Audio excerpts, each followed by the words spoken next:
बिस्मिल्लाहिर्रहमानिर्रहीम बिस्मिल्लाहिर्रहमानिर्रहीम इय्याका नअब्दु व इय्याका नस्तईन।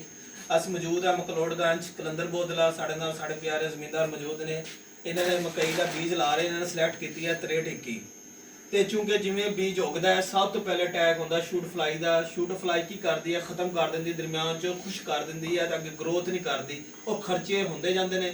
ਅਕਸਰ ਮੇਰਾ ਜ਼ਾਤੀ ਐਕਸਪੀਰੀਅੰਸ ਹੋਇਆ ਕਿ ਇੱਕ ਬੰਦੇ ਨੇ ਥਾਇਓਫਨੈਟ ਦਾ ਅਗਿੱਡਾ ਲਾ ਲਿਆ लेकिन अगों उगाओ ही ना हो, उगाओ तो बाद अगे चली नहीं, शूट फ्लाई का बहुत ज़्यादा अटैक हो गया। लिहाजा तुसी की करना, एक अच्छे दारे का अच्छा प्रोडक्ट इस्तेमाल करना। दोस्त कर रहे हैं कंबी प्रो इंपोर्टेड प्रोडक्ट है। स्वात एग्रो कैमिकल की निजी कंपनी अल्टीगा एग्री सोल्यूशन का इस दो जहरा ने जो स्पैशल मकई के बीज वास्ते बनाया गया वा।